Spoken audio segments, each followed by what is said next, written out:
Welcome to the Shroom Live podcast.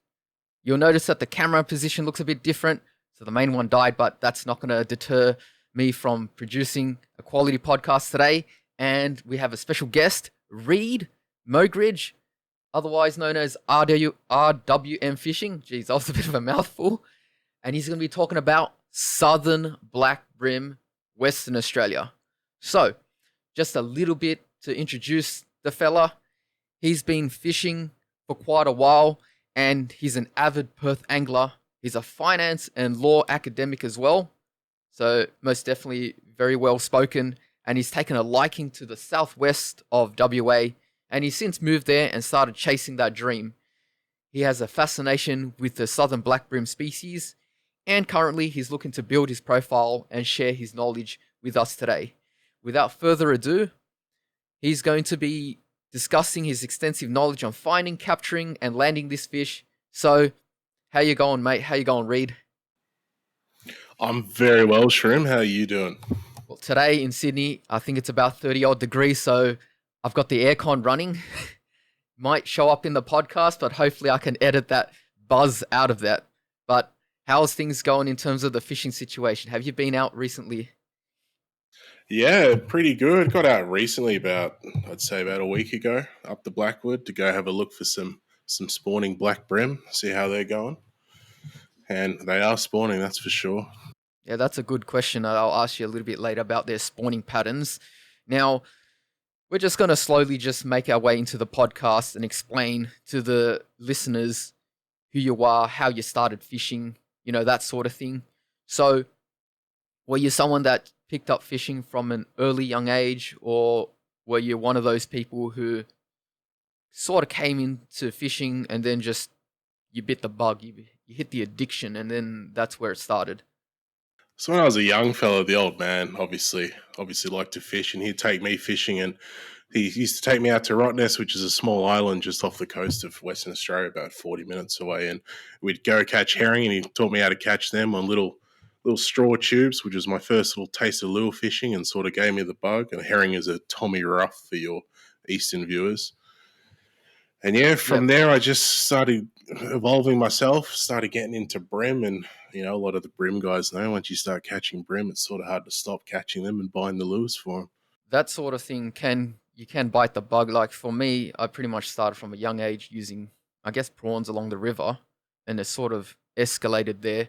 Now, I've got plenty of stories to tell, but this podcast is about you. Do you remember any fond memories of that time back when you were young that you'd like to share? Yeah, so we used to have a little flybridge boat. We'd go over and we'd spend a couple nights at Rottnest, and I'd have the dinghy, so I'd basically have free reign of all the little bays.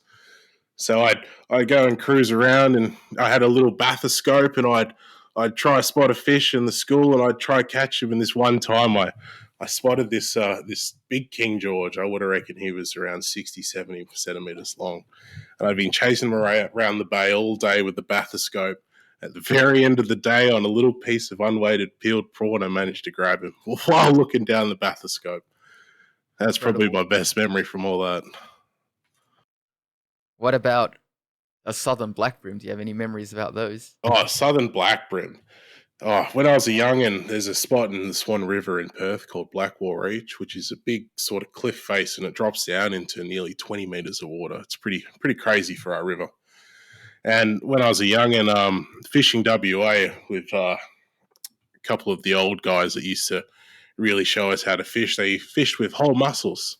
I thought that was super interesting, and I went and tried it for myself, and I caught the biggest bream I'd ever seen as a kid. He was about 43 centimeters, southern black, and that was only on 6 pound line. And that really, really gave me the bug, that one. Yeah, I haven't caught too many big bream out in Sydney here, so yeah, something about 40 is a quality fish. 43, that's next level if you get, say, yellowfin here at that size. So I can imagine being, a young one back in that time and just getting it on that bait just changes your perception of how much fight and what a sport fish they truly are. Yeah, completely. And it shows you that it's possible, because as a young and you see these guys catch these things and it's always like, oh, I can't do that, or I'd love to do that. And then you do it and it's possible, and just it opens up a whole new realm of thought, really. All right. Now, as we're going to be speaking about Southern Black Brim, did you recognize a time in your journey where you decided to basically focus on a level of specialization for these species?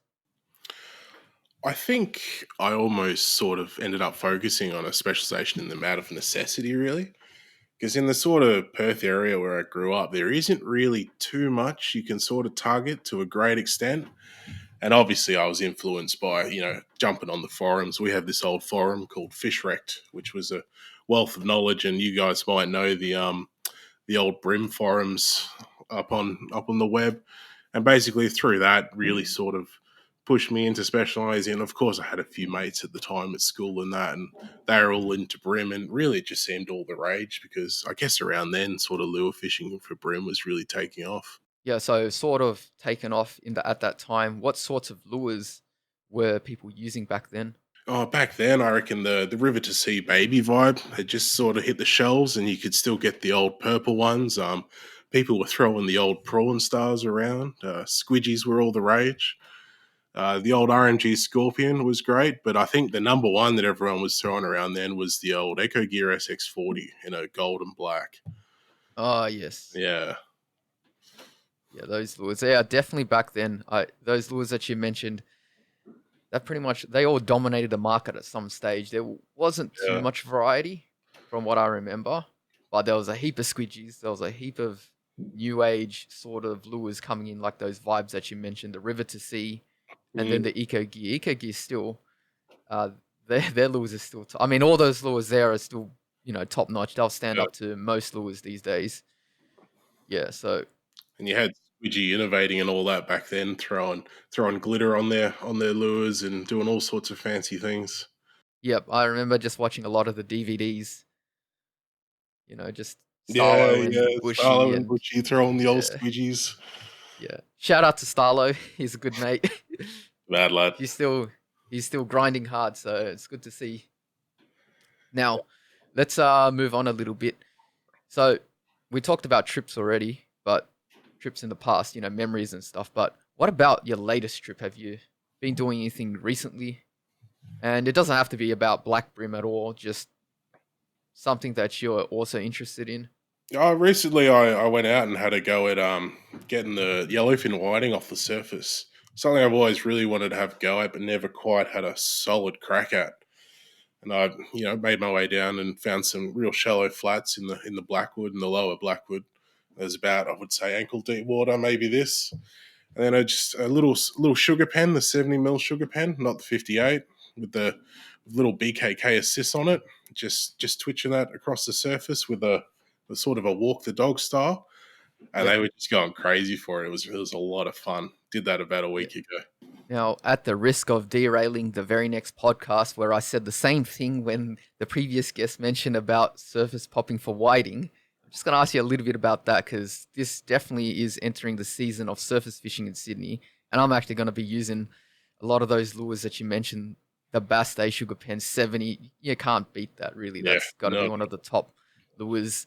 The 58's good, but the 70, it just sits a bit nicer in the water, especially with a bit of wind. They don't mind that larger size too. So with that stability and the extra long cast, you can really just peg that lure out beyond yonder point and bring it back in. And mm, because you're using a constant motion, you're not casting about 5 twitches into your cast and recasting. You can get yeah, a bit of working on the lure, a bit of action. Now, so the Blackwood River, I like to talk a little bit about that. So what sorts of terrain is that in that sort of system? Like for me, I've had a brief look at it on maps. It looks like it's one of those really narrow rivers that goes deep inland. yeah. So it's a bit of an interesting one, really, because it goes really, really up inland. So it starts in about Augusta, which is about the southern tip of this sort of south of WA, and it goes all the way up to Margaret River, which is a 40-50 minute drive north from there. And it's interesting because it has a river mouth that generally breaks all the time, and a lot of time it is always open. But because it gets so much, tides in and we get a lot of rains down here, that you find a lot of the banks, they end up shifting. So, Yep. a bank you fished last year might be 10 meters this way this year. And that's a really cool thing about the terrain. And the other thing is it's really deep. You can go all the way upstream and you can still find 7 meters of depth in there. And it's really, really crazy how deep it gets. And on top of that, you got these amazing banks that sort of come off the bends of the river. And those generally drop straight down from about 2 meters into that 5 to 7 meters sort of range.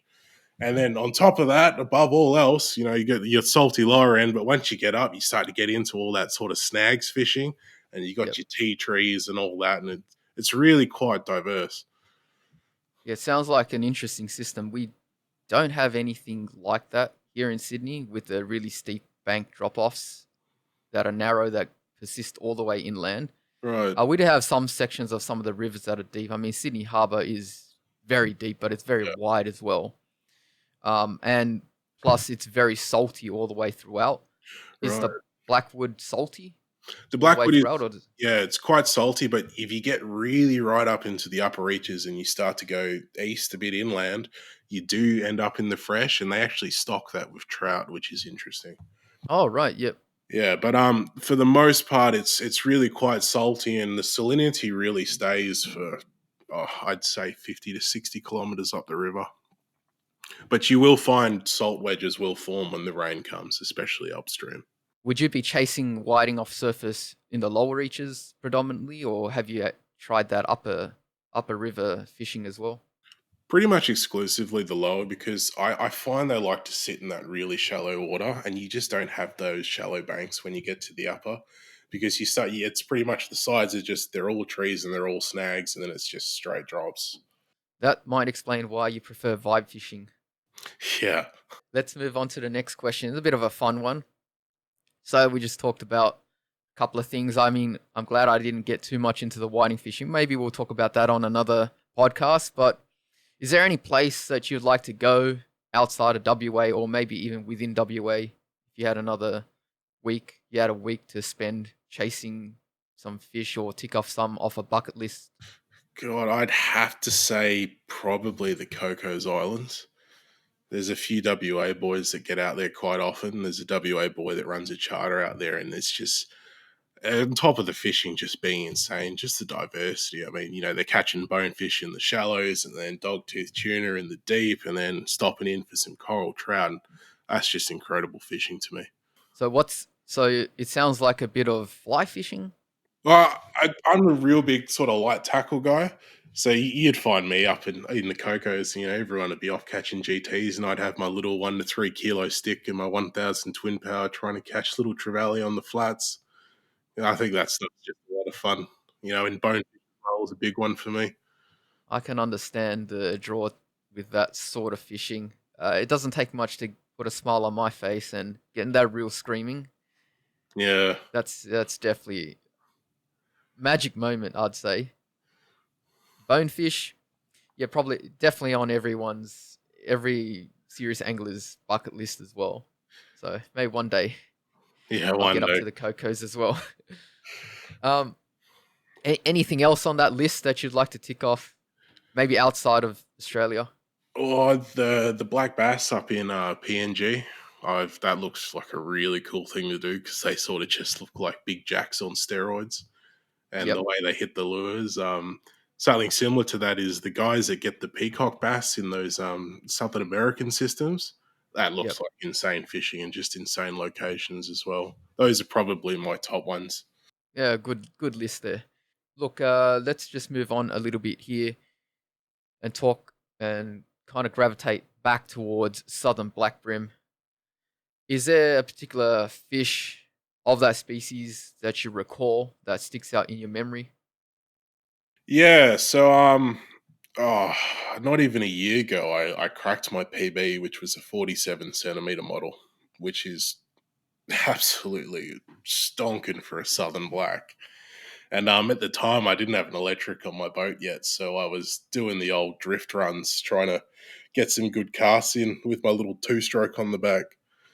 And I've drifted across this really shallow bank, and there was this pile of rocks there.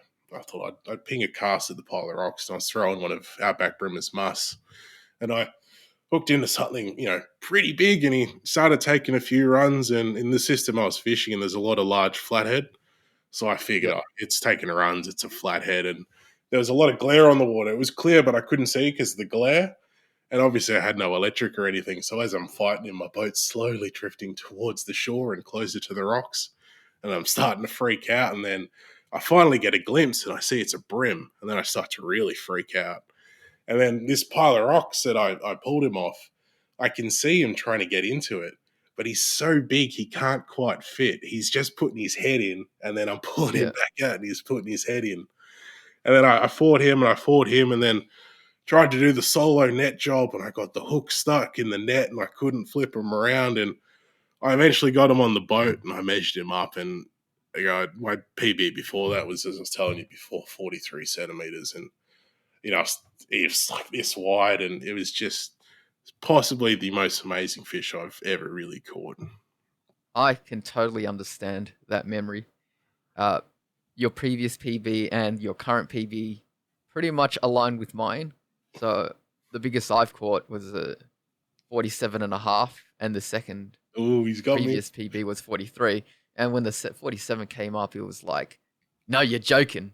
No, you're really doing this to me. Is this how it's going to happen? Am I going to struggle and have my heart in my mouth for the next 30 seconds to a minute, just mucking around trying to get it up and land it officially? It's right there for the taking. It's scary, It's real scary. Yeah, that moment when you realize what class of fish it is, there's no words to describe that feeling. Yeah. Your heart just sinks. It just, all right, here you go. This is it. This is this is your chance. This is the one you've been looking for. It's right there. Jump in and grab it or do something. Yeah, your eyes go wide. You hope your FG holds up, and you're like, oh, God, I'm willing to get in up to my chest. Yeah. And I start thinking about making deals such as, just please let me land this one. I can lose every other fish after this. Just let me get this one. I even get to an extent. It's like, look, I'll just boat flip. I don't care if the rod breaks. Let me have the fish. Yeah. I think for those people listening, if you have caught a fish above 45, you can definitely see how much taller that thing is. It's not just longer, but it's so much taller, and it's actually bigger. So a couple of centimeters, and it's like double the size of the previous sized fish. Yeah, I feel like that's a thing a lot of people don't sort of realize.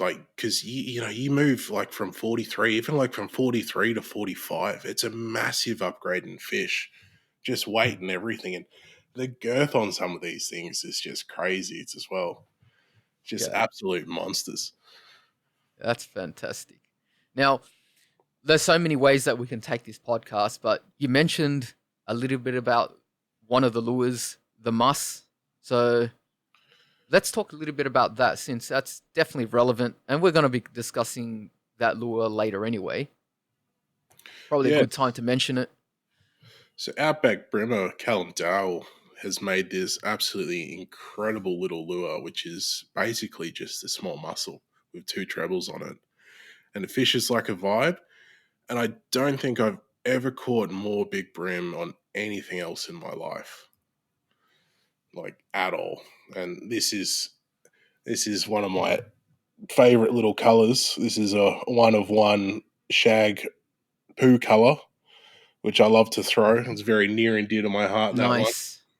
I'll hold that one up again. So that's a 1 of 1 called the shag. It looks green from my side. I thought it was... Yeah, so it's supposed to imitate a bit of shag poo, because there's a lot of fellas that have this sort of theory that brim like to sit under where the shags are sitting and sort of scoop up their poo with their mouths. So that was intentionally to imitate that. As I say, one man's treasure... trash is another man's treasure, even though it doesn't sort of make sense, that saying there, but you get what I'm saying. It's eating a bird's feces. I don't know how they can get nutritional value, but I guess that they do. If it looks good, the brim will scoop it up. But and that's a special color that I got off Callum, and he'll do custom colors here and there. He's a really good bloke, and Yeah, God, I'll show you a few more. I mean, this is a pippy color that I really like to throw as well. It's slightly Yep. darker, and then obviously you just got your naturals as well, which you can never go wrong with your natural. I mean, they just look so insanely real. And if you've ever seen them in person, you know that the craftsmanship's just outrageous on them. The natural one, that's pretty much dark green, isn't it? Well, see, he's interesting because he will likes to add a little bit of a sort of a like a color to him. So you'll get a natural, which is it'll look like a black, and in the low light it'll just look like a black. But you throw it in the sun or a little bit of light, and some of them will have a little green tinge, almost like a tiny bit of green glitter in there. And I've got one that's got a little red glitter to it, and one that's got a little bit of blue. He really likes to experiment. He keeps coming up with really great things. But I feel Yeah. like that just adds that little bit of extra to a sometimes a boring presentation, that simple sort of color. Now the 47 came off that. What action were you using? So I find that you can sort of fish them really similar to just a larger vibe. Say something like those cranker vibes, which are slightly bigger than, say, a baby vibe. And basically, I was just given a very small lift because I was fishing in reasonably shallow water, maybe less than a meter at the time. So it's just a really small lift, letting it hit on the bottom, and then just about 4 or 5 seconds, and then just another very simple little lift. And then eventually they'll pick it up off the bottom, and one of those lifts you'll end up leaning into him, and that's how it happened. That is interesting how you said you picked it up in shallow water. Very, very shallow water. It was, God, I reckon I would have cast it about if this far visually off the water, off the flat. And yeah, I couldn't believe he was cruising in that shallow water. It wasn't even a high tide. What sort of visibility was it in the water?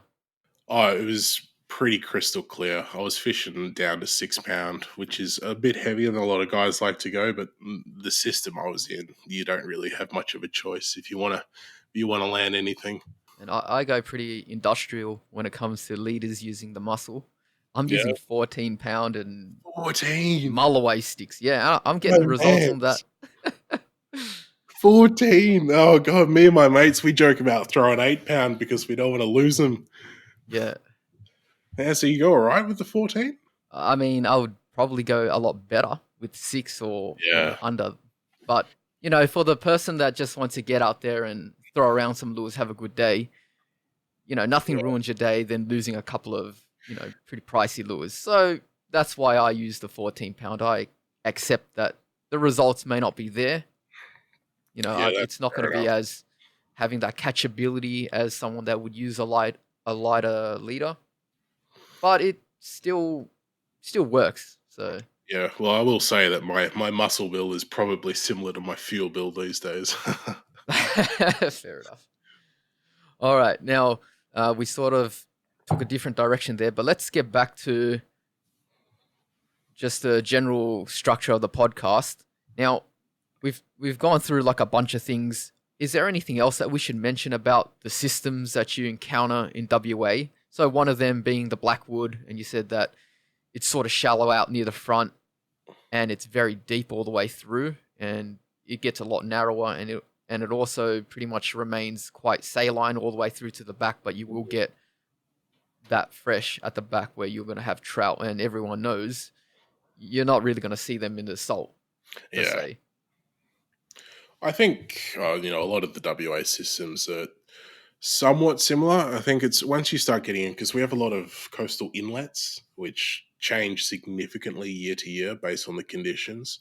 So once you start getting into those sort of systems, it really starts to differ, and a lot of things can change because you got places like the Broke Inlet, which is almost inaccessible. But you get on the old forums, and there's evidence of Starlo got up there one time in his 50 horsepower, and a lot of these systems they really change, and they're really cool to pay attention to. But a lot of the main sort of rivers, they're really quite sort of basic. I'd say our Swan River is not too dissimilar to what you guys sort of experience in Sydney, but maybe a little, just everything sort of on a smaller scale, really.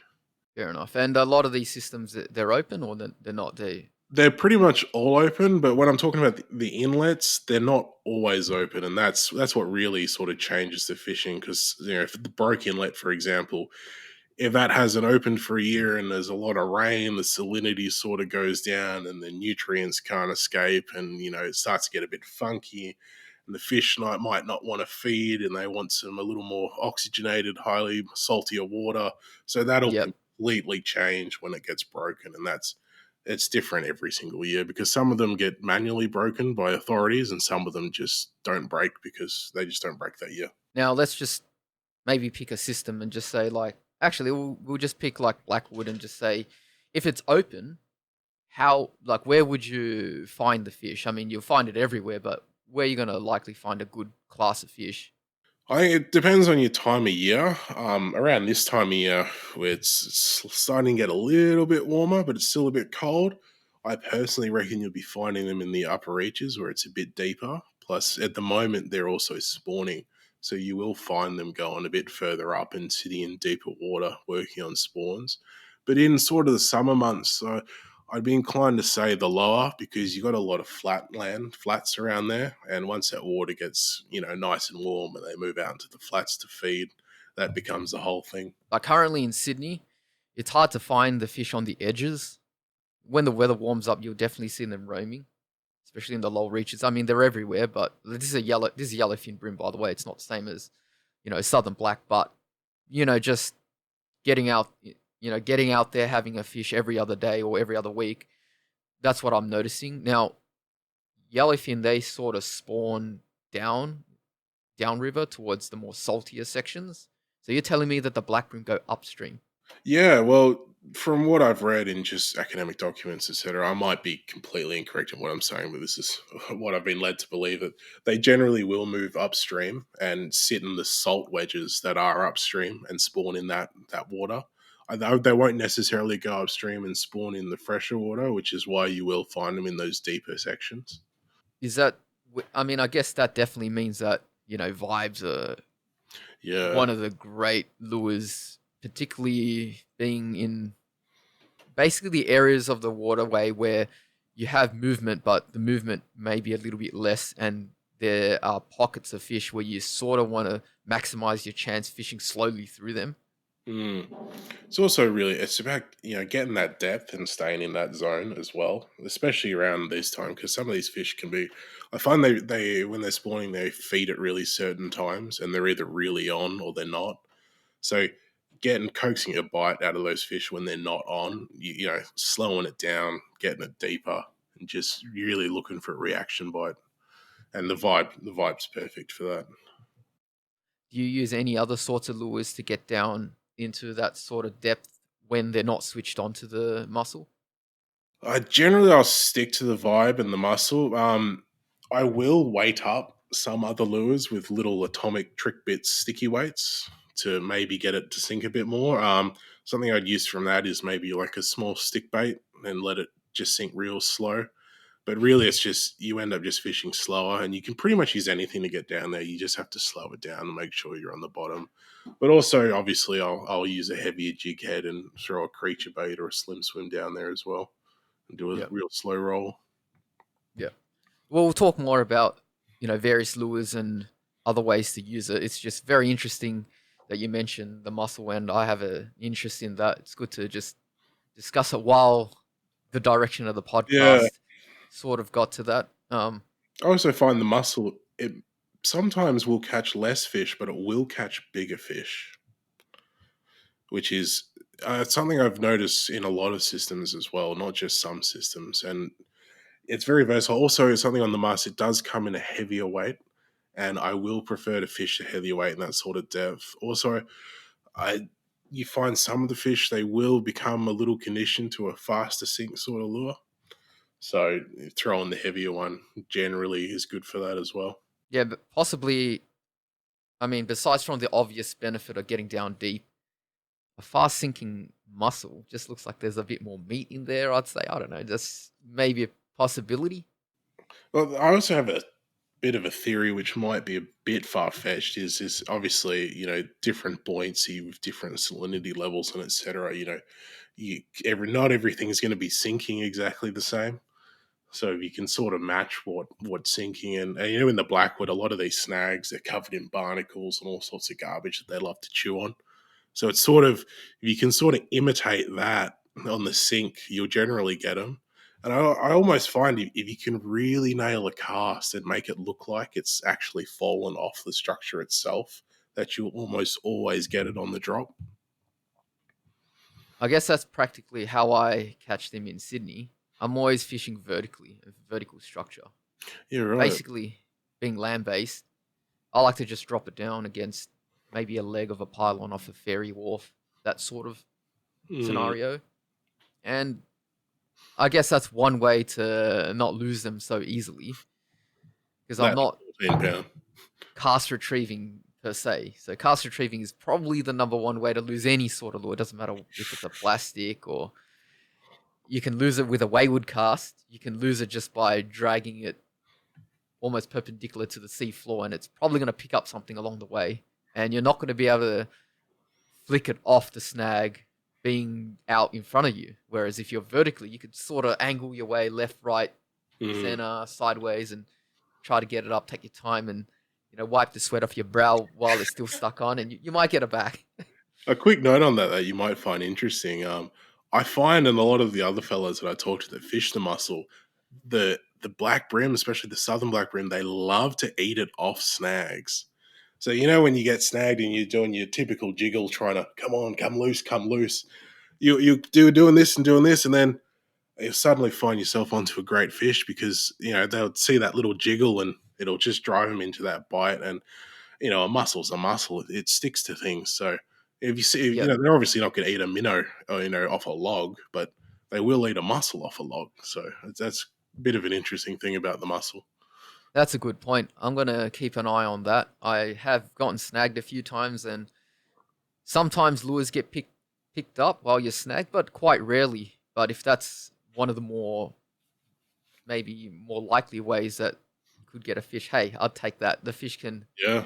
get my lure back for me.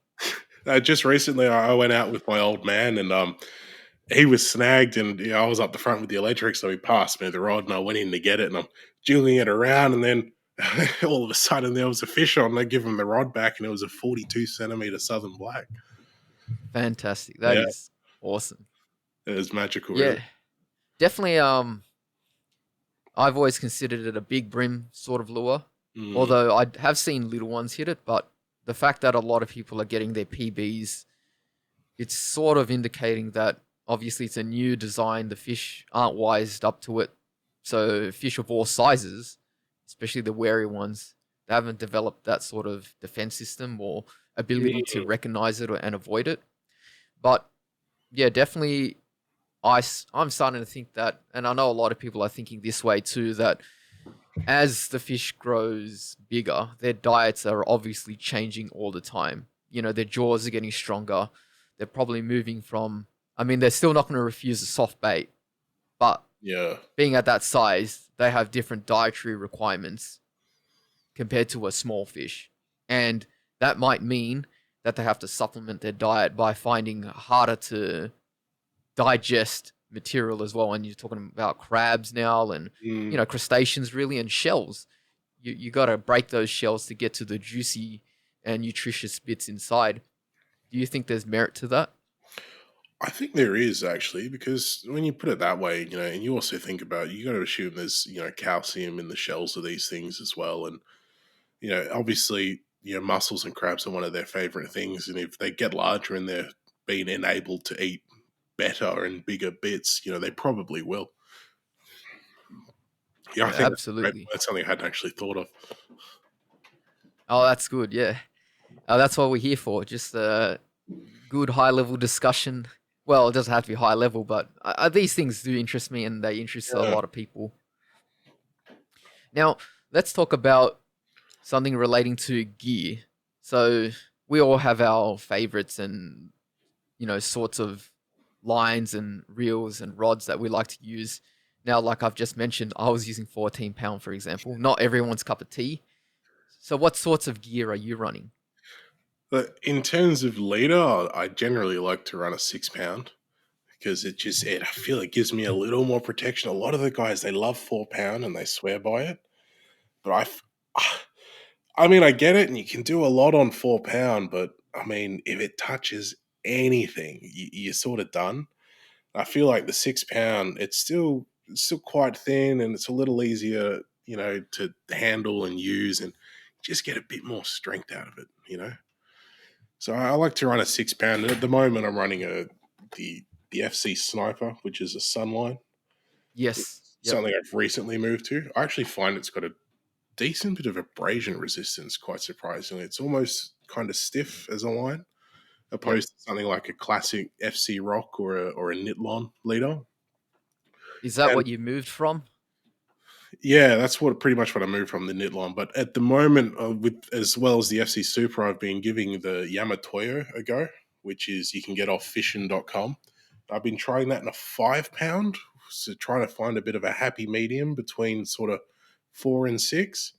And as a Yep. line, it's a sensational leader. I mean, I really love using it. Ties really well, holds up really well, and 5 pound, I think it's a real nice sweet spot. I have a good friend, Millfish on Instagram, that he's actually experimenting with 7 pound, trying to find a sweet spot between 6 and 8, and that's been doing really well for him as well. Right. Now, I think you said that you also do a bit of competition fishing for brim. Now, Personally, I haven't participated in any of the competitions yet. I do like to pay close attention to them, and there is several that get run in the Blackwood. okay, all right. I had a question for that, but we'll just move on from that one. Now, speaking about 4 and 6, 6 is obviously 150% of a bigger number than 4. So Yeah, it's definitely a lot stronger, in my personal opinion, for any sort of nick, and it's gone. Like if yeah, you in a direct pull, she's good. In a direct pull, that brim's good. You can bring it in if you have nice gear, smooth drag. You actually know how to angle as an angler and not just hold on to the spool and not allow the system to do its job. Then you might come unstuck then, but otherwise, any sort of issue, a little line tangle, a little tip wrap, a little nick of some sort, if it doesn't bust off on that first hookup, it's gonna happen on the very next one. yeah. I Six mean, pound definitely has so much more holding power. Personally, for me, it's like twice or 3 times as strong, in my opinion. It feels that way when I'm yeah. fishing it. I mean, like, if I'm fishing the flats or something, 4 pound all the way, because, obviously there's nothing for them to do me on. But it's like, especially when you're fishing like vibes and the muscle, you're fishing those in tight, dangerous structure. And, you're also fishing for larger fish. So, you got your rod tip up and it's everything and you're trying to make it all go right. So I feel like running 4 pound in that sort of situation is really more of a disadvantage. And it's like, yeah, you may get more takes, but if you get 6 more takes that you don't land any of those 6 fish, what's really the point? I can understand in a competition sense, you'd want the bite first. I guess for the average recreational angler, that's sort of not their priority to get that bite and have a high chance of, getting busted off. I guess losing a fish also plays on you mentally as well.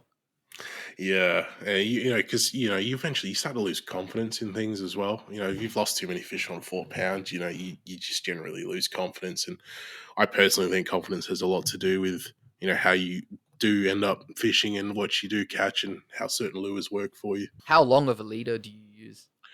Oh, it does vary. I try to use maybe 1.5 rod lengths, and I'm fishing about 7'3" rods. I like to put a little extra on, one because I'm a bit lazy and I hate tying FGs when I'm on the boat, and two, yeah, especially in the Blackwood, some of these snags are just absolutely outrageous. And you have you wrapped around here and around that one, and you want to be able to be wrapped around all these snags about to get into your braid. So Yeah. yeah, running a bit longer, I don't find is too much of an issue, but I do find you need to be pretty on with your knots when you're running a longer leader, because with the micro guides these days, they don't generally like my double unis or anything. So I've got to tie a nice flat FG if I'm doing that. Yeah, fair point. We'll be talking about rods in a minute, especially about guides, micro guides and such. What about your terminal knot? So you're using an FG for your leader knot. it doesn't get better than that, basically. Mm. Oh, look, my terminal knot, I just run the uni knot basically, and that's if I'm fishing something with a little split ring on it. If I have something without a split ring that I want a little bit more motion, obviously the old loop knot, or I think the Rapala lure knot, some people like to call it, and that's Yep. pretty similar to the uni knot. And uni knot, I'll do 6 or 7 wraps depending on how light my line is and how light my braid is, and similar story with the loop knot. Yeah, fair enough.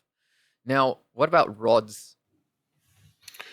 Look, with rods, I like to fish light rods. So pretty much everything I have is 2 to 6, 2 to 8 pound, 1 to 3 kilo, so around that. When it comes to the muss, I like a slow action rod. Well, not a or slow action or a regular action, something that really gives you a nice bend in the tip, and when you give it that rip, you can really sort of feel it and feel what's going on. And I also find with regular action, you drop less fish, especially when fishing with trebles, which is obviously the muss is 2 trebles, Yep. and that's just great. And for those lately, I've started using the Quest by Ocean's Legacy, which are an absolute dream to use. Before that, I was using the Zero series by Team Daiwa and the Team Daiwa Blacks. The Blacks actually, for their price, great rods. And Yep. then I was about to ask. Yep. yeah, go Carry on. on. Well, just as well as the Quest and the regular action, I do run a stiffer one with in the exact same weightage, just a slightly stiffer, faster action rod, and I find that's a little better for running my plastics and things like that, or anything with singles in it for more hookups. Now, about the guides, you mentioned something about the micros, and a lot of rods these days run micros. What's your Mm. opinion on micros versus regular? Do you prefer them, or you sort of deal with them because they come with the type of rod that you're interested in using? I feel like it actually varies between manufacturers. So, for example, I have a TD0 in 1 to 3 kilo, and that's a 7'3", and that's got micro guides on it. And I have a lot of issues with wind knots and things getting caught in the guides, and especially with I know you run this braid, the Nitlon O Dragon. The Nitlon O Dragon in a 6 pound on my TD0 is almost unusable. But Right. then again, I move over to my Ocean's Legacy Quest, which I picked up recently, which arguably has smaller guides, and yeah, it's not an issue at all. So I feel the manufacturer and the build of the rod has a lot to do with how your line will actually fish through micro guides and how manageable that is. Yep. Do you have any idea why that might be? Oh, I'm not really sure. I mean, I know the series of these silver TD zeros do have a few issues with the guides specifically. Oh, But okay. yeah, I mean, I don't. It's hard to judge really, and it could be just completely anecdotal and subjective. But I do find that it's not generally an issue fishing with the smaller guides, but you do sort of want to take into consideration what sort of line you're putting through them and what sort of knots you're putting through them. Yeah, I certainly feel as though the way the line behaves depends greatly on the rod blank and the guide spacing. So Mm, every rod has a different action. And so when you're casting, that initial few seconds, the line is flying through the guides at a great rate. And if you slow it down, if you've ever seen footage of line being slowed down through the guides, it's flying out and it's not straight. It's sort of like looped around and weaving its way through the guides. yeah, that's actually fascinating that you say that, because my TD0, which I'm talking about with the problems, it's a slow action, but the slow action is almost exclusively in the top about this part. So Yep. when you cast, the rest of the rod's not recoiling, but that bit is recoiling, and that's generally where I find my knots and my issues happen. So that's a good point you bring up there. Yeah, so I definitely think that it's a combination of some braids aren't suitable or they don't match well with the rod. Mm, So sometimes casting slower helps, sometimes casting faster helps. But yeah, I guess some rods are just more prone. I mean, that's why you have rod builders that, try to figure out how the rod bends and space them out properly. Sometimes you've got too many guides, sometimes you don't have enough, sometimes the stripper's too close to the reel, or it's mm. too big or too far away. And even changing the reel size can change the angle that it reaches the rod. Yeah, I'm a big believer in that one. I find when I run a 1000 size reel, I tend to get less wind knots, better casts out of my rods with micro guides than say a 2500 size Certate, which is actually quite a big reel for a 2500. Yeah, the Daiwa reels definitely at the 2500 are a bit bigger than the Shimano sized ones. Yeah, and it's almost a bit sad that they don't really do as many of the 2000 size variants that they used to do, because they used to have the old 2004 and the 2003, etc., all different for the Certates. Because I did want to get into the Certate, and I'm a big guy on the 1000 size reels, so I bit the bullet and went with a 2500, and I do find it to be quite big. I just want to expand on that point. So definitely the real sizes. Shimano only make the straight 1000, 2000, two and a Mm, half.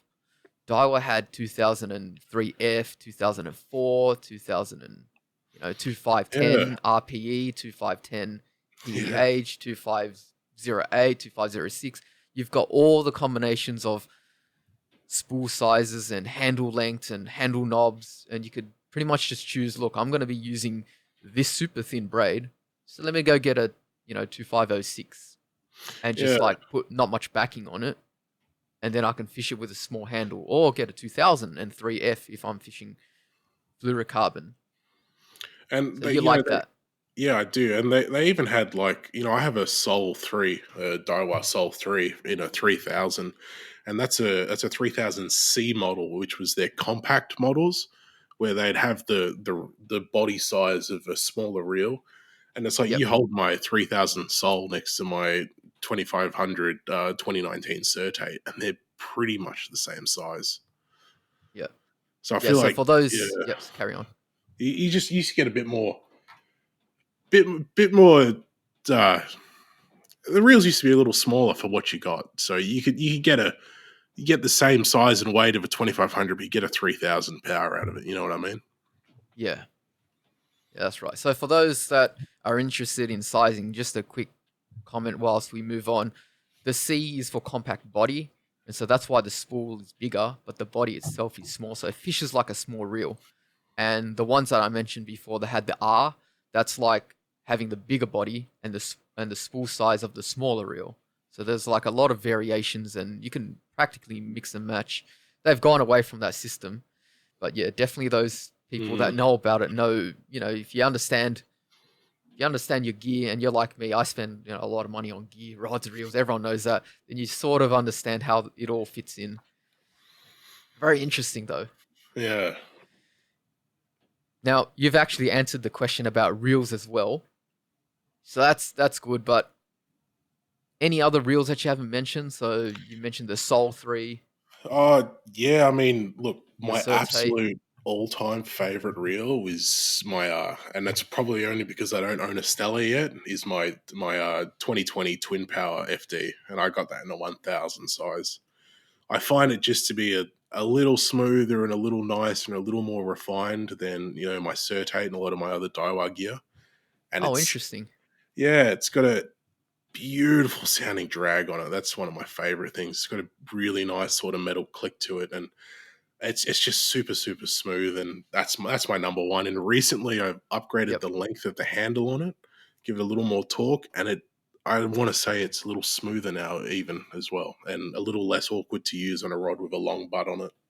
Yeah, fantastic. I have a Twin Power, but an older FD. I think it's Oh an yeah, FD.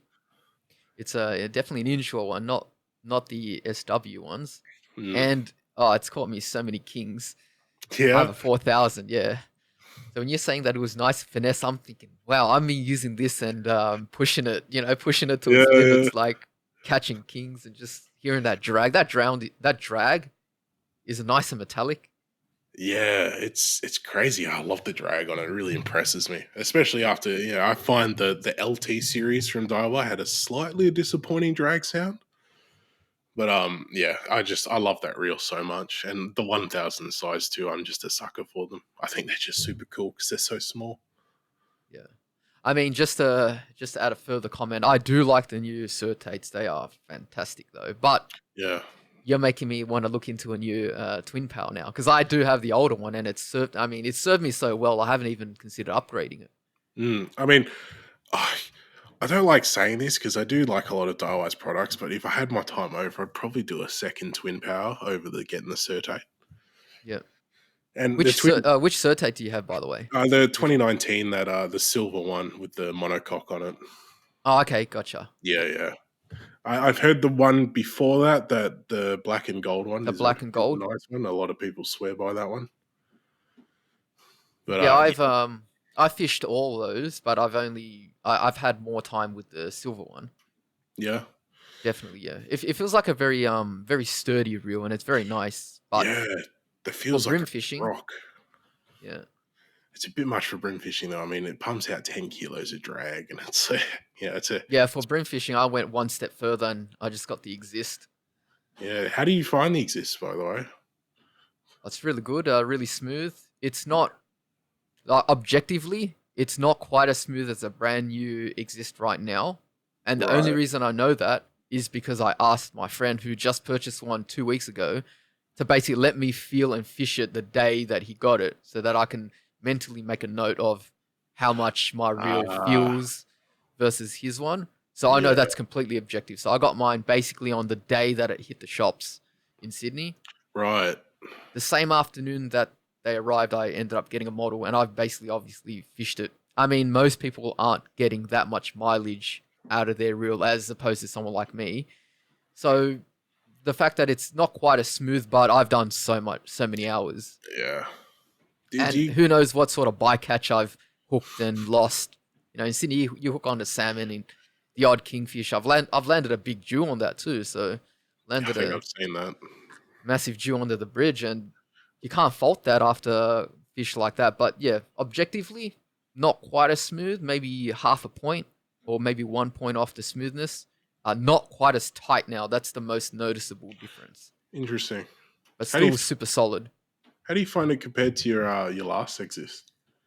Oh, the last Exist would probably be feeling a whole lot grindier by this stage. Yeah. Yeah, so this one definitely I can objectively say that it's lasting a lot better. It's definitely, I wouldn't say it's thriving, but it's Living a I happier can life. see the improvements. That's basically Yeah. what I can say. I can definitely see that it's a lot smoother.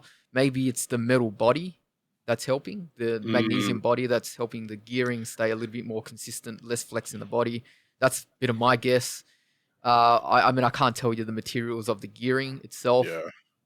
but That's yeah, that's interesting you say my that on the metal body. I thought that was actually a big selling point in the Certate for me because the sole, I find it's really super crazy light, which is amazing. It's got a lot of flex, a lot yeah. of flex in the bail arm and all sorts. And the Certate didn't quite have that. It was just that thing's a rock, man. Those things are crazy. Yeah, there were a few ways to get less flex into the rotor. So a lot of the reels have, the carbon infused plastic Mm, rotors.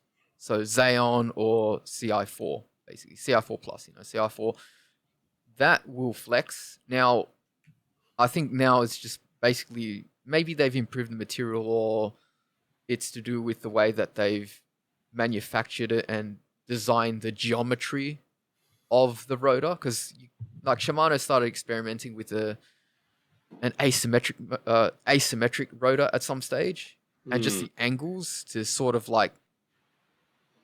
sort of provide more resistance to flexing as opposed to the earlier models. So it's definitely improving, but yeah, metal definitely, like if you're looking at the Stellars and the Twin Powers, it's a metal rotor. So metal, everyone knows that there might be some metal sorts of flex, but it's not gonna be yeah. bendy per se. Twin Pass specifically, believe it's entirely metal, almost entirely metal. That thing's Yeah, super sturdy. It's slightly heavier, but I also find it balances a bit better with a lot of rods because it's only a 1000 size with that extra bit of weight. yeah. But yeah, Yeah, I think I might be wrong here, but I think it's aluminium. So yeah, aluminium is one of the toughest. Well, for reals, that's got to be the toughest metal. Aluminium. I think magnesium quite isn't on that level, but mm, it's a more premium, more expensive metal, and it's lighter. So that's what they use for the Stellars, and the Exists have that too now. So Yeah, right. I think the Vanquish has those as well, has that as well. yeah, the Vanquish. I've I always mean, I been could be curious about the wrong, but Vanquish. I've always seen the Vanquish as sharing the same body as the Stellar, at least in the older Yeah, versions. I think now they're all quite on par. Like the Twin Powers right up there now. yeah, Twin Pass crazy. Do love that thing. Yeah.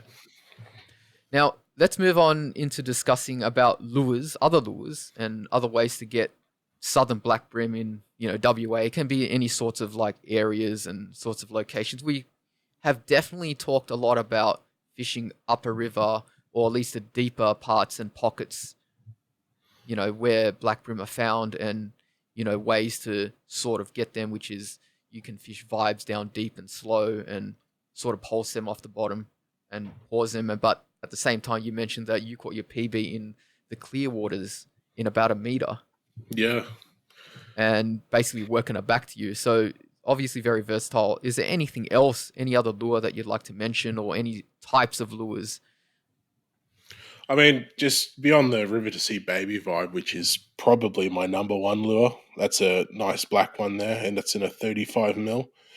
They're great, and they're obviously a vibe again, so I won't talk about it too much. But you can change the hook, what the size of the hooks on it. You can fish it differently. You can bounce it over snags. It's super versatile, and they're very cheap. They're only about $7 a piece, and you Yeah, can I'd you can like you pick to up a sorry. explain more about that. Yeah, I'd like you to Yeah, explain more about it. But so I'll tell you a funny story. So once I bought like a bunch of baby vibes off classifieds. This is off Brewmaster, yeah, if you know the forum. yeah, Now yeah, I wasn't paying attention to the size back in the day. I just thought, look, these look pretty cheap. They're about $4 or $3 each that this guy's selling like a little package worth yeah. of. I got them and I wasn't able to get anything, and I realized it was because it's a 43 size. Ah, So what's yeah. so special about the 35s? I want to know all about it. I look. I think the 35 is they just have a little tighter wobble to them. Because I have a lot of the 43s and I don't fish them that often, and I feel like it's got a tighter wobble. So I'm a big believer in the old jelly bean bait theory that they will like a little smaller presentation, and especially when you're trying to get a reaction bite, which is a big part of vibe fishing. A little smaller, tighter, more high pitched sort of wobble and rattle really gets them going. What Yeah, sorts of colors do you like? Black and red? this one here is probably my number one color. Black and gold? The black and gold.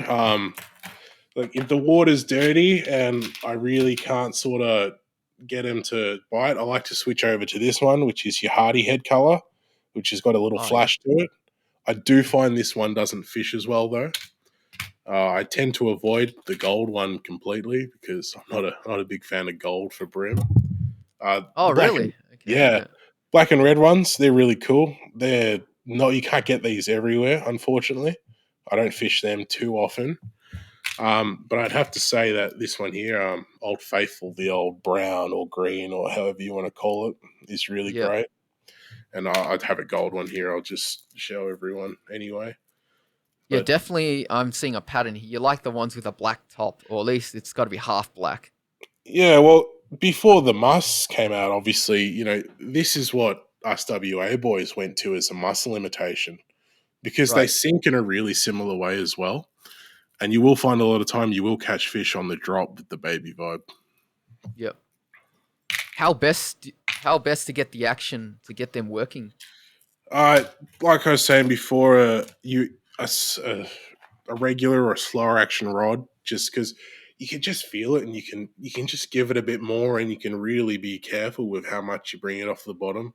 So find with a heavier action rod, you don't have that feel, and it's like having a broomstick with something on the end. You're not going to feel what you're doing with it, Yep. and So yeah, basically just light lifts. You want to be finessing a light yeah, lift of some sort? really, really light lifts with pauses between them. And the bigger fish you're going after, I'd say you want to pause longer between each lift. And if they're not fishing well and it's slow, just really short, sharp ones. Just you want to cut just off the bottom, just a nice short, sharp one. But Yep. 9 times out of 10 for normal fishing, I'll just give it a one sort of medium lift, pick up the slack, let it at least get back to the bottom, and then just repeat. Do you consider anybody in the scene that's sort of like the master of using these baby vibes?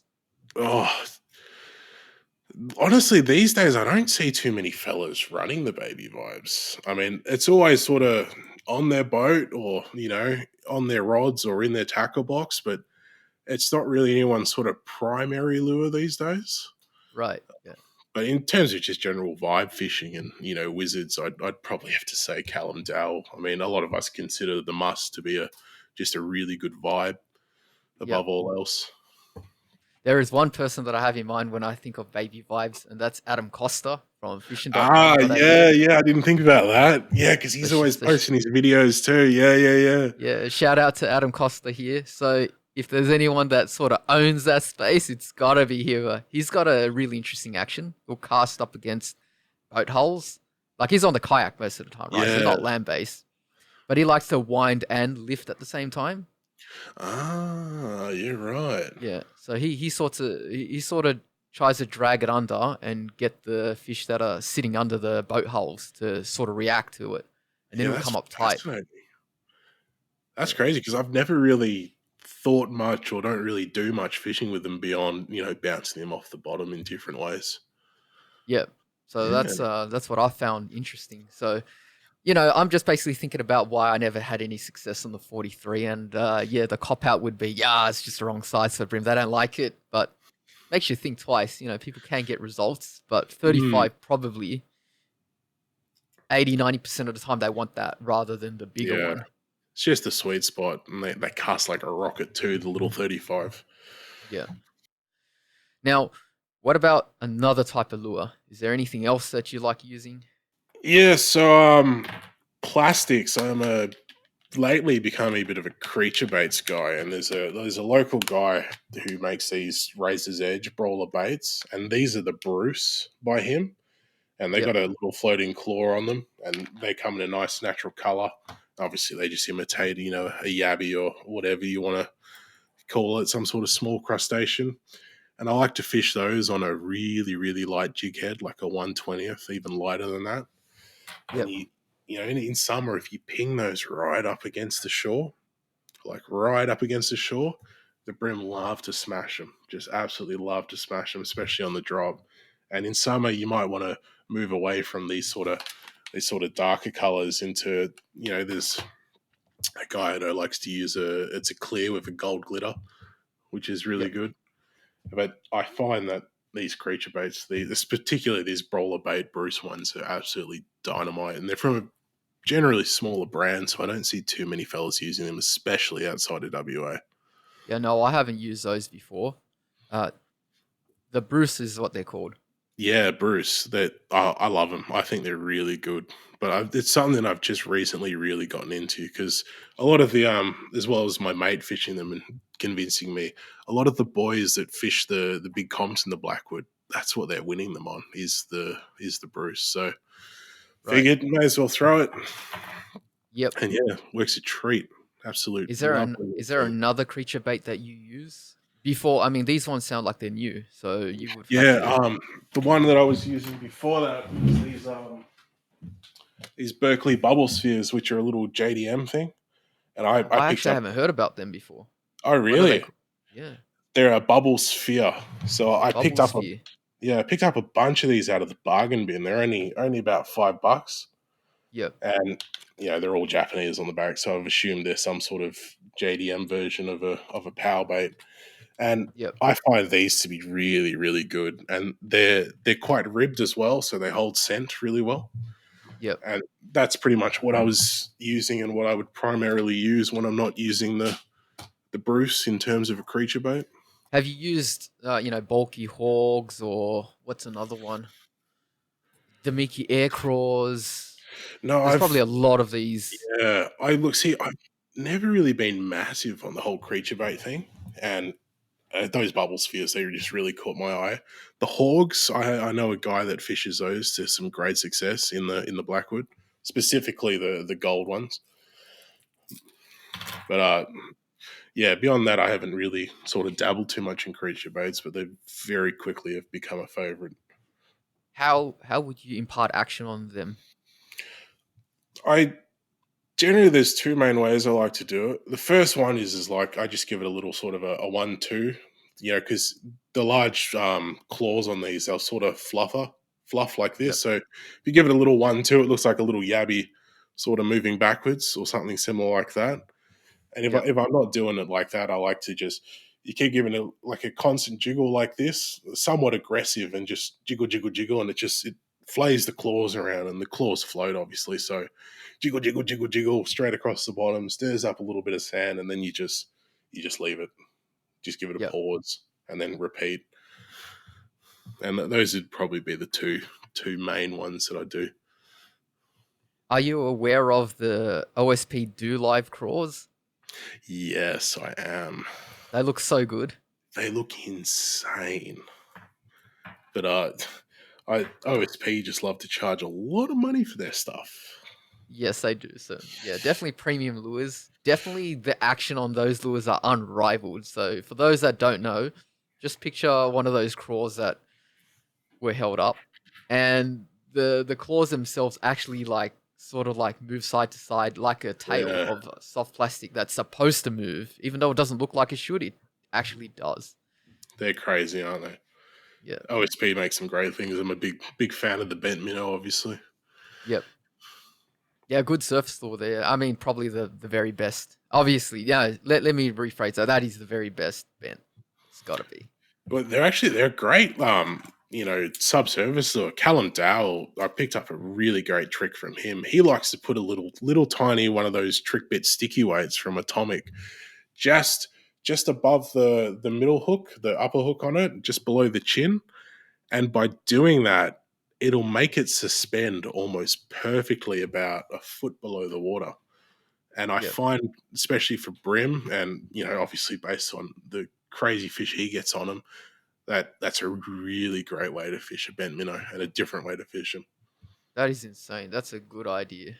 So 1 foot under, and it's just nearly neutral buoyancy at Yeah, that level.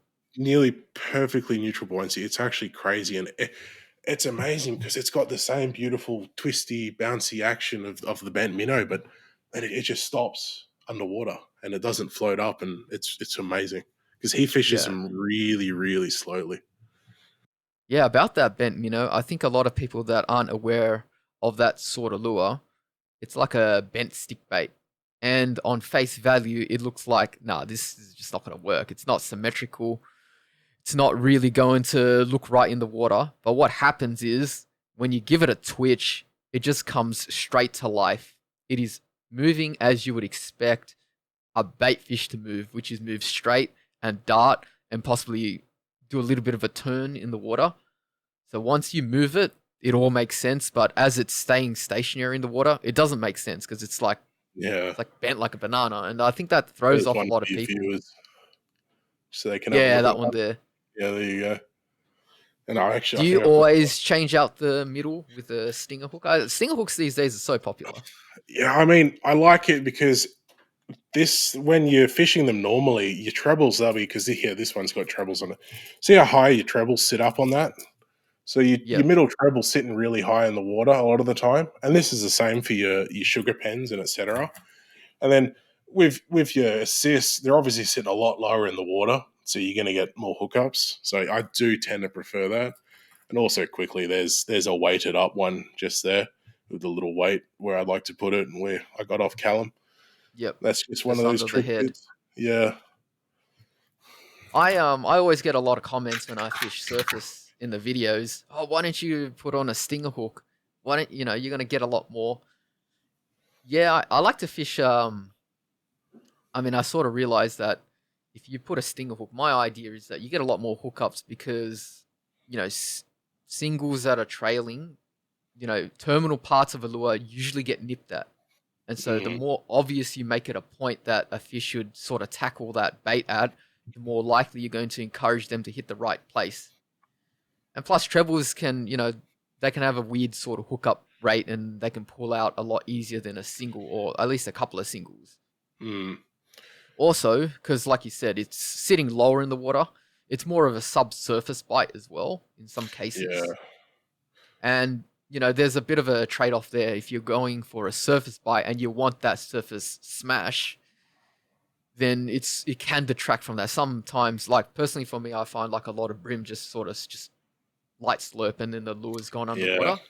Yeah. So not really a smash, but if you want to catch a fish, you got to do what is going to give you the most chance of heightened success, which is to get that bite.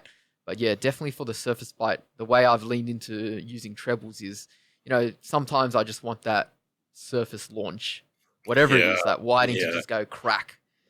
Yeah, I feel but it. definitely, That's half the appeal of the old surface fishing, isn't it? yeah. So that's hopefully answers or gives you some of the rationale that it's hard to explain in a comment in a video of why I don't change them out.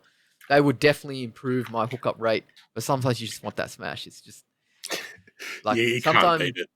that's right. Sometimes that using a surface is going to be less effective than using a crank hard body.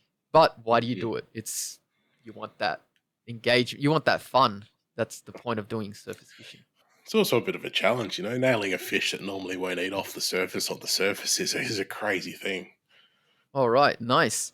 Now, I just realized that we haven't talked about the main line that you're using. Yeah, so I like to lately I've been running the Castaway by Sunline in a 10 pound, and that's I love that braid. it is absolutely sensational, isn't it? Because I tried the another one a lot of the guys like to use is the Goosen, I believe it's pronounced Goosen. Yeah, I pronounce it Gozen, but I hear a lot of people Uh, say I Goosen say as well. Goosen too, and I hear Goosen a lot, and Goosen just seems more right? Yeah. Yeah. Anyway, I ran that for a while in I think that was a 14 pound in a similar PE, and it's just a bit waxy, and it sort of has a bit of memory, and it's quite thin, and it sort of didn't really do it for me. I'm more of a ropey, sort of soft, supple braid guy, and the Castaway is it's perfect for that. And it casts a Dream. It's quite thin for 10 pound, which is absolutely crazy, thinner than a lot of 6 pound out there in the cheaper end. And the other thing, it holds its color really well, which a lot of braids don't generally do. Yeah, the Castaway 10 pound, I found exactly my experiences with it aligned with yours. It's a little bit ropey. It's Mm, smooth, but not too smooth. It ties a strong knot. The color might leave a little bit to be desired because these days you've got all these bright, multicolored braids, but yeah, it's a nice neutral blue and it stays blue. yeah, IGFA, so it'll only break at 10 pound and nothing over. So they have to definitely, I'm guessing that it's some sort of production quality or, it's got to be very reliable in my mm, eyes that it's just, is it under? No. Yeah, it can't break over 10, right? If it's yeah. 10 It can't pound, be but it'll over. be, yeah. So I sort of feel like I can trust that it's going to hold to what it says. And Sunline, I already use a lot of their products, Sunlight FC Rock and et cetera. It just Yeah, adds to that whole system. I do like the Gosen. I know what you mean when you said it's a bit waxy, the 14 pound. That's the 0.6 PE, yeah, green, yellow, yeah, alternating braid. And I guess the first couple of sessions, you can definitely feel that it's like it's not like a thin, slick, slippery. It's like a thick, cold, waxy, slippery. yeah. Like, I It's don't know if people understand that unless you really know your braid. You'll know exactly what I'm describing there. Yeah, and it took me going through a few braids to sort of get that sort of feel and understanding of how they're different and what feels good and etc. Yeah, Because I personally, went I through, do like the Gozen, though. I do like it, but yeah, Sunline, you definitely can't go wrong. yeah, no, that's fair enough. I don't mind the O Dragon. I find the O Dragon actually casts a dream. It's That probably is the the nicest craziest casting. casting braid. It's Yeah, sorry to insane, cut you off isn't it? there. It's the most insane casting braid I've ever used. Absolutely outrageous. I mean, it just flies off. It's crazy, crazy. I've never casted anything like that. Yeah, have to agree with that. Yeah, when you pick up a spool and it says 10 pound and you actually spool it on, it's like you haven't even used your spool up. Yeah, it's crazy. I was running 6 pound on my Twin Power 1000, and that was just I think that was a point 0.4 PE. That was just crazy. Yeah, Yeah, that's good. insane. At £6 at point 0.4 or under, that's you're entering arging territory, which is, the Japanese style for catching yakkers. That's Yeah, like you look at it wrong and it'll snap. That's how thin it literally yeah. feels. You got to be really careful with your knots. I mean, your FGs don't really like to deal with a line that light, so I find myself doing crazy amounts of wraps just to keep it tight and not cutting through my line and things like that. How many turns? Oh, well, when I'm fishing with the O Dragon, I Yep. will honestly go up to 40, 50 sometimes, Wow. which sounds crazy to a lot of people, but it cuts through my line like crazy whenever I'm trying to do FGs with it. I mean, my Sunline Castaway or my goes in, you know, 20 really max and not an issue. Yep. But yeah, when I'm fishing the O Dragon, 30 is probably my minimum for wraps. Any other braids that you have used or that you recommend? The Nitlon PE, their cheaper stuff for a cheap alternative, I think it's great. I mean, the color comes off very easily and it's a bit thick, but if you like a ropey braid and you're after something cheap, you can't really go wrong with the Nitlon PE. And something a little less sort of known that a mate of mine put me onto, Millfish, who I spoke about earlier, um, is Savage Gear Silencer. It Yep. is it's like a cheap braid, but it's got the coating of an expensive braid. It's the only neon colored braid I've ever seen to hold its color, and it's dirt cheap. It's a bit thick. It's not as thin as some of the other stuff, but Yep. as far as a quality cheap braid goes, the Savage Gear Silencer is insane. Yeah, I might have to look into it. Yeah, I think you can get 150 meters for even $15 out of BCF these days. It's always on sale. That's But insane. it blows me and my mate away all the time because you don't find a nice coated braid at that sort of price range, and this stuff's dreamy. It's really comparable to the Castaway. What's your opinion of some of the more common brands that have braids? Shimano make a Kairiki, Daiwa make a. Yeah, I can't believe I forgot that word already. And J-braid. Berkeley make Pure Fishing make a few braids. Yeah, look, I've used Fireline before. I'm not a fan of Fireline, Berkeley Fireline. I find it super waxy and quite. It's odd. Some guys like it. What about the X3 or X5? Never touched them. Because a To be Fireline honest. definitely is one of the most old braids. Like Yeah, either you love it or you hate it because of the properties. It's the most unique, different one. But nowadays they bring a more normal braid like the yeah, X3, interesting. X5. I haven't quite felt them. I have to give them a feel. But yeah, beyond that, I have run the Shimano one you mentioned, starting with the K. I don't know. I'm not going to attempt Kairiki. to pronounce that. Yeah, Kariki. I don't like that at all, to be honest. I What find it color did you use? yellow. Okay, I'm not quite sure which one that is. Is that a 4 or I 8 think it was a reef? 4. I want to say it was a 4. Okay, I found it dried out. It started to fray a little. It didn't quite have much longevity to it. But I mean, look, if you're just using it, if you're in a pinch or you're looking for a cheaper setup, you can't really complain about it. But I'd probably opt for a J braid instead. The J braid X4 and X8, they're nothing special, but they do get the job done. And they feel all right. I mean, I run, well, if I need to dump 300 meters of 40 pound on a larger reel, I'll just put some J braid on it. fair enough. All right, let's move on into the next question, which is about conditions or maybe like factors that affect the fishing itself.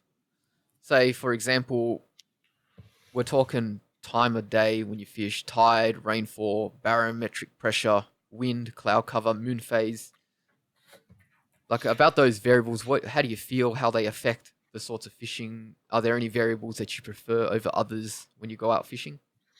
I will start off by saying that I'm a massive fan of just getting out there and just doing it, regardless of the wind, rain, tides, whatever, because you never know what you're going to discover or what you might learn. And I'm of the opinion that the fish are always there. You just got to work out how to get them. But look, in terms of, something ideal or what I'd prefer or what I'd look for, I Yep, tend to avoid recent rainfall because it really bumps down the salinity, especially in the zones that I like to fish a little further up the Blackwood, further yep. upriver. I like it when it's a bit warmer because just recently, over the last few months, the water's gotten down to a real crisp 13 degrees, which is very cold for Bream, and they're cold to the touch and they're starting to become a bit lethargic. So I look for a little bit warmer water. I like around like 19 degrees is pretty prime, especially for this time at the moment, this Yep. time of year. Uh, Tides, generally, I prefer a higher tide because I find the fish will sort of move up closer to the bank on a higher tide, and you Yep. don't have to fish as deep all the time. And yeah, that's just a bit nice with the high tide. Also, if I am fishing a high tide, I would prefer a rising tide because obviously it's a mouth system, so you got that all that junk being pushed in as opposed to going out and feeding the fish on the other end of that mouth. Yep. Yeah, that makes sense. I think um yeah, definitely the way that you're fishing, it sounds similar to upper river fishing down here, or up over where I'm at, where a little bit of rain can sort of just whatever pattern you've sort of picked out for the last month or two, that little bit of rain sort of just throws a spanner in the works in most cases. Yeah, because I find in the Blackwood, so once you get to the upper Blackwood, they have all these little side canals, which my theory is these were old dredge canals for some of the farmland up there, and some of them are even like a large sort of bay sort of pull off, and they Yep. never really go over about 1.5 meter, and they fish really well when you like a slow stick bait working through there or something. But as soon as you get a little too much rain, it'll push all the brim out of there, and they'll move out into the deeper waters. So you can't fish those canals anymore for those, and you have to change it up. Yep.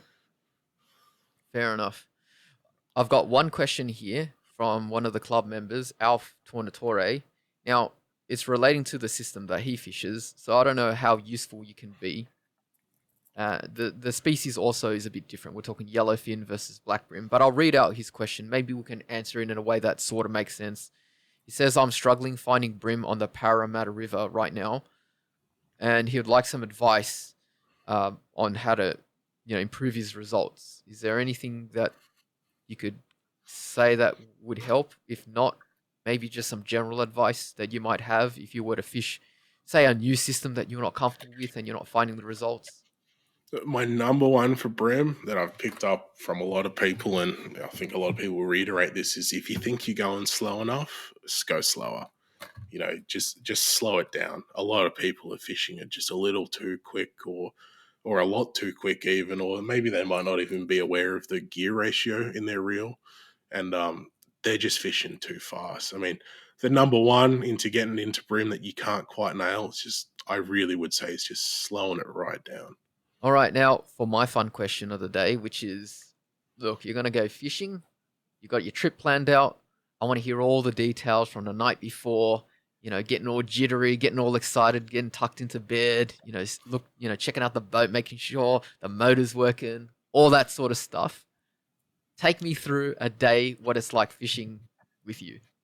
So as soon as I got the idea in my head that I'm going to go for a fish, I suss out the area and I go crazy. Like the night before, I'll be jumping on because I have access to all these academic databases because of the work I do, and I jump in there and I start looking for catchment recordings of the local area and what the marine biologists are seeing in there and etc. I feel like that's a really underrated way to see what's actually in a waterway because it's somewhat well funded and a lot of these guys know exactly what's in there and when they're there.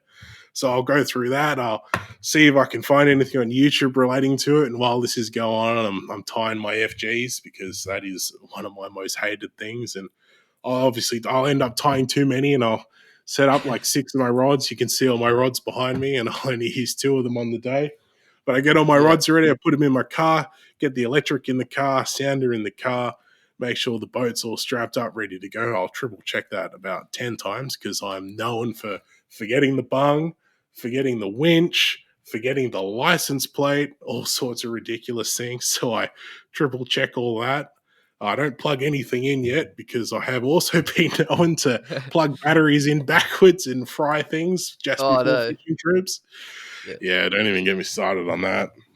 And then yep, get that all sorted, and then I just spend all night just trying to find information. Even if it's like the Blackwood, somewhere I hit all the time, I'm always looking for something new, or I'm rewatching something, and I generally try not to check the tides or anything like that. I'll just make sure, one, I'm not going to get rained out, and two, it's not going to be too much wind to deal with. Yeah. And then, do that, get all G'd up. I'll end up going to bed too late and sleeping in too late, getting up too late and getting on the water. I generally end up on the water around 10, 11, if that. Sometimes I end up around 1 p.m. Yep. But I'm all about just getting out there, And then I do that, and I'm also one of those guys that'll just hammer the whole day. I just won't stop. I won't stop for lunch, or I won't call it early. Once I'm on the water, I'm there till 7 p.m. just casting all day. And that's, I understand that feeling. Just I don't get hungry. I just keep fishing. yeah, right? You just keep going. You don't get hungry. Sometimes you don't even hit your water bottle, and you get to the end of the day and you're just parched and busted, and you're like, yeah, cool, good day fishing. Yeah. And thinking about and saying talking about forgetting things, I sometimes forget my sunnies. Oh, that's That's worse than terrible. hats. Yeah, no, I feel that also. I forgot the two-stroke oil the other day, which was an ordeal. Oh no. Petrol Oh, no. station, you gotta find a Yeah. The worst one was just recently. So I have a quick release bracket on my electric motor. It's got a little U bar that goes in and out, goes into two slots. I misplaced that at the boat ramp. And I oh turned up to the no. boat ramp and I had no way to attach my electric to my boat. Went up to the local Bunnings, found a piece of rebarb, bent it over the side of the boat to make it look Oh like wow. that's similar shape, and then I just sort of jammed it in there with a little bit of tape, and it worked. That is Yeah, so awesome. That's what you gotta do. Sometimes you just gotta improvise and just get on the water in any way yeah, you just possible. got to make it work. All right, Reade Mogridge, thank you very much for your time on the Shroom Live podcast. It was a pleasure to have you on. So much fun just talking to you about Southern Black Brim in WA. Look, is there anyone or any sponsors, any brands, any people that you'd like to thank or your family? Oh, look, obviously, I'd like to thank my family for giving me a great place to stay in the Southwest, but I'd love to shout out Callum Dowell and Outback Brimmer Baits and his mussel. It is the original and the best one on the market. And Millfish Fishing, who's the guy I'm out fishing the majority of the time with. Those are the two main guys I'd like to shout out. But yeah, Callum's just a great guy, great bloke, great product. Now, how can the listeners find you? What are your socials? So you can find me on Instagram, which is my main platform at RWM underscore fishing. I've also got a very premature YouTube channel, which is RWM underscore fishing as well. But my primary platform is Instagram, and that's where you'll find me. Fantastic. Look, Reade, I'll be attaching all this information in the description of the video so the viewers can find you there and, maybe just follow your journey or maybe ask you some questions. But for now, thank you very much for coming on the podcast. And to everyone listening, if you want to come on, shoot me a message. We can work it out. I'd like to have you on and talk more fishing. It's always a good time. And this is the Shroom signing out.